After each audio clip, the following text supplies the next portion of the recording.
Itong Infinix Zero 30, nakakalula ang camera options. Pwera sa basic features katulad ng video, AI cam, super night mode at portrait. Meron din siyang slow-mo, time-lapse, short video, dual video, AR space, SkyShot, Pro mode, panorama, and document mode.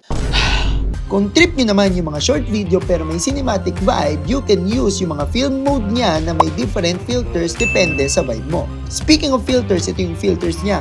Diba? Ang daming filters. Nga pala, bago ko makalimutan, triple main camera siya na may A 13 at 2 megapixel and selfie camera na 50 megapixel. You can shoot as wide as 0.6 or zoom in as much as 3 times. Pero yung namamanga ako is yung 4K resolution ng camera nito sa video mode sa parehong front and back cam. Bakit ka ba ganyan? Sulit na sulit talaga yung camera features ng Infinix Zero 30 5G. This is Gadget Supermarket. See you on our next video.